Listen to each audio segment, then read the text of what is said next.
बिस्मिल्लाहिर्रहमानिर्रहीम। अस्सलाम वालेकुम। मेरा नाम जावेद बलोच है। मैं बरोही हूँ, लेकिन कोई 1930 के पीरियड में बहुत सारी माइग्रेशन हुई बलूचिस्तान से। उसी माइग्रेशन के हिस्से में हम भी पंजाब में आ गए। बलोची तो मुझे नहीं आती, इसलिए सब अपने छोटे भाइयों से, अपनी बेटियों से मैं अपना इजहार ख्याल उर्दू में करूँगा। पहले तो मैं बहुत बहुत मुबारकबाद देता हूँ इस बलोच एजुकेशनल काउंसिल को कि उन्होंने ये खूबसूरत महफिल सजाई। ज़ुबैर खान साहब, ज़ाहिर खान साहब, उवैस खान साहब, अब्दुल्ला मरी और जो भी मेरे दोस्त गुलाम फरीद, बाकी काफ़ी सारे दोस्त बैठे हैं, आप सबको बहुत बहुत मुबारकबाद हो। मेरा यहाँ आने का एक जो मकसद है वो ये है कि ये जो दुनिया है इस वक्त फाइनेंस की जंग लड़ रही है, और इस फाइनेंस की जंग में जो हमारे पाकिस्तान में जो बैक फुट पे सबसे ज़्यादा इस टाइम कमज़ोर कम्युनिटी है वो मेरी कम्युनिटी है, बलोच कम्युनिटी। पाकिस्तान के टॉप 100 बिजनेसमैन जो हैं, पहले 100 बिजनेसमैन हैं, उनमें से एक भी बलोच नहीं है। तो इस हवाले से बदकिस्मती से हमारी कम्युनिटी में बिज़नेस को इम्प्रूव करने के हवाले से, फाइनेंस को इम्प्रूव करने के हवाले से कोई खातिर खा काम नहीं हो सका। अब हमारी खुशकिस्मती है कि पिछली तकरीबन 3 दहाइयों से हमारी कम्युनिटी के लोग एजुकेशन की तरफ आ रहे हैं। आज से 30 साल पहले इंजीनियरिंग में, डॉक्टर्स फील्ड में, साइंसेस में बलोच कम्युनिटी के लोग ना होने के बराबर थे। आप लोगों से मेरा इल्तमास है, ख़ास तौर पर जो बच्चे बलूचिस्तान से आए हुए हैं, वो इसमें आप लोग लीड कर रहे हैं। आप इस जनरेशन के लीडर हैं। आपके ऊपर एक भारी जिम्मेदारी है अपनी आने वाली नस्लों को ऊपर ले जाने की, अपनी अगली नस्ल की फाइनेंस बेटर करने की। वो हमारा बैड लक ये है कि हमें हमेशा कन्विंस किया जाता रहा है माजी की कहानियाँ सुना के, माजी के किस्से सुना के। जो हमारे अगेंस्ट कम्युनिटीज़ काम कर रही हैं, फाइनेंस की जंग लड़ रही हैं, उन्होंने हमें हमारे माजी के बहादुराना किस्से सुना के दलेरी में, खानगी में, जुर्रत का मुजाहरा करने में रखा है, खुद फाइनेंशियली तौर पर ऊपर चले गए हैं। अब ये वक्त की ज़रूरत है कि आप लोग BS कर रहे हैं, MS कर रहे हैं, एजुकेशन ले रहे हैं, तो आपकी ये जिम्मेदारी है। एन उसी तरह ये फ़र्ज़ है जिस तरह आप पे नमाज फ़र्ज़ है, अपनी कम्युनिटी की फाइनेंस की जंग लड़ना। जो एजुकेटेड लोग हैं उन पे ये फ़र्ज़ है। अगर आप लोग नहीं लड़ेंगे, ज़ुबैर खान साहब, कि अगर हम ये जंग नहीं लड़ेंगे तो कौन लड़ेगा फाइनेंस की जंग? हम पिसे हुए लोग हैं। इस महफिल में 80% लोग फ्री एजुकेशन के चक्कर में बैठे हुए हैं। ये कितना बड़ा अलमिया है कि हमारी कम्युनिटी को फ्री एजुकेशन की ज़रूरत महसूस हो रही है। हम कितना अरसा फ्री एजुकेशन की अपील्स लेके चलते रहेंगे? हमें ऐसी स्ट्रेटजी अपनानी होगी कि हमारी अगली नस्लों की फाइनेंस बेटर हो जाए, हमें फ्री एजुकेशन की ज़रूरत ना रहे। अगर हम 10 साल ये एफर्ट्स कर जाते हैं तो अगले 10 सालों में हमें फ्री एजुकेशन की ज़रूरत नहीं रहेगी। उसके लिए बुनियादी चीज़ें क्या है कि अब यहाँ जो हमारे बलोच स्टूडेंट्स आते हैं उनमें से 80% स्टूडेंट्स जो हैं वो टेक्निकल एजुकेशन नहीं लेते।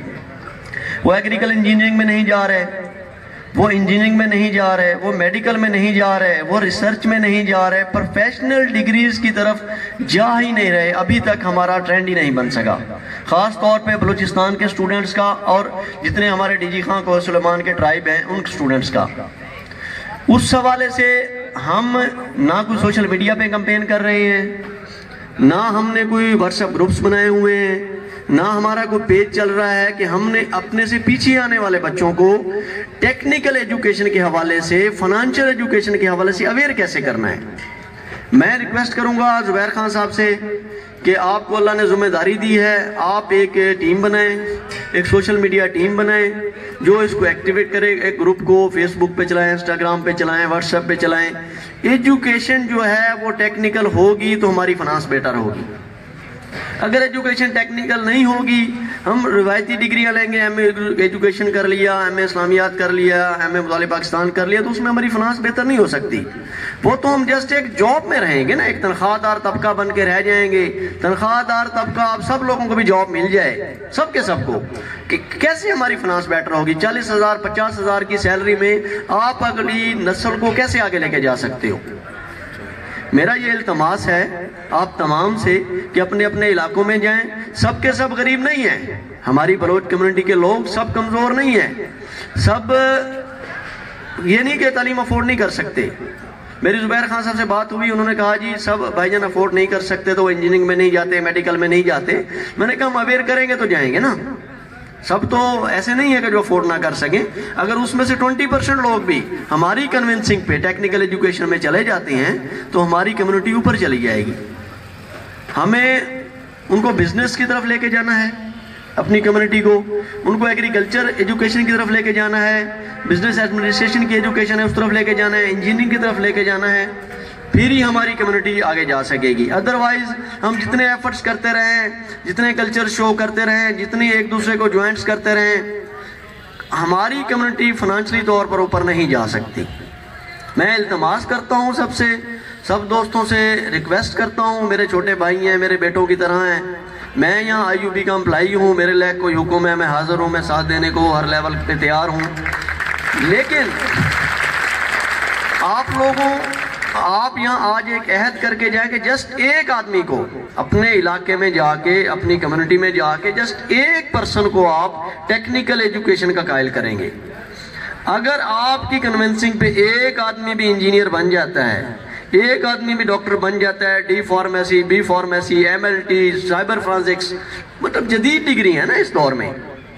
मैं पिछले दिन हम अहमदपुर कैंपस गए हुए थे तो वहाँ मैडम हैं, उनका नाम कमल शौजेब साहबा MNA है, जो वहाँ फंड लेके आई हैं।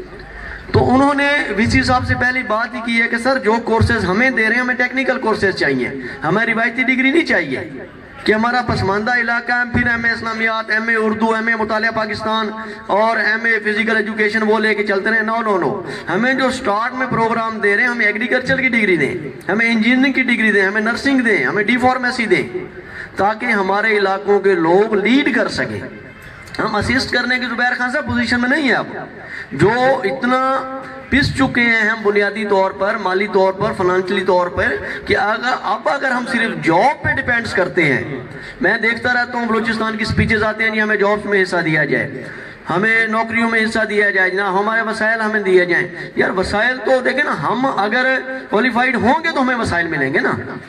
हम मतलब रिसर्च में जाएंगे तो हमें वसाइल मिलेंगे, हम रिसर्च में नहीं जाएंगे। अब रिसर्च में मेरे बलूचिस्तान का बच्चा ही कोई नहीं है, रिसर्च यहाँ से लाहौर से जाके बंदा बैठ जाता है, तो आपको वसाइल क्यों देगा वो?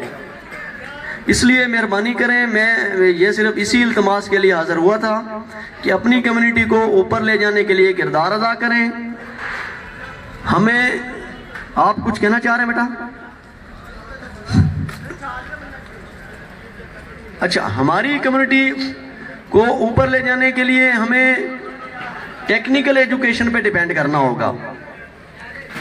तो बराए मेहरबानी आप खुद से ये वादा करके जाएं, जेंटलमैन प्रॉमिस करें कि जाते हुए ही आप यहाँ से जो प्रोग्राम्स हैं, जो सब्जेक्ट्स हैं, उनकी डिटेल लेके जाएंगे। जब छुट्टियों में जाएं वहाँ जाके अवेयर करें। उस हवाले से आपको कोई पब्लिश करवाना है, कोई पोस्टर बनवाने हैं, कोई स्टिकर बनवाने हैं, मैं जो भी फाइनेंशियली फेवर कर सकता हूँ मैं हाजिर हूँ। तो बहुत शुक्रिया, बहुत नवाजिश आपका। वह फिर एक दफ़ा मैं मुबारकबाद देता हूँ अपने बलोच एजुकेशनल काउंसिल्स के ओहदेदारान को, तमाम मेम्बरान को, तमाम आप स्टूडेंट्स को, मेरी बेटियों को। और मैं एक बात ये कहना चाहूँ कि मेरी बेटियाँ सबसे ज़्यादा इस खराज तहसीन की मुस्तहक हैं, क्योंकि इस हालात में इतने दूर दराज इलाकों से, कबायली कल्चर से, उस कल्चर से हमारा एक सिस्टम है, गैरतमंदाना, जुरतमंदाना सिस्टम है हमारा एक, हमारा माओ बहनों बेटियों को बाहर भेजने का कल्चर नहीं है। इस सूरत हाल में इन्होंने, इनका हम पे एहसान है हमारी बेटियों का कि इस सूरत हाल में इन्होंने तालीम की अहमियत को समझते हुए अपने फैमिलीज़ को, अपने भाइयों को, अपने बड़ों को कन्विंस किए और एजुकेशन के लिए आई हैं। मैं इनको खराज तहसीन पेश करता हूँ। हमारा बेटा हमारा साथ आपके साथ है, हम आपके भाई हैं, सरबराह हैं, हमारा साया, हमारी दुआएं, हमारी ठंडी छांव हमेशा आपके साथ है। अस्सलाम वालेकुम।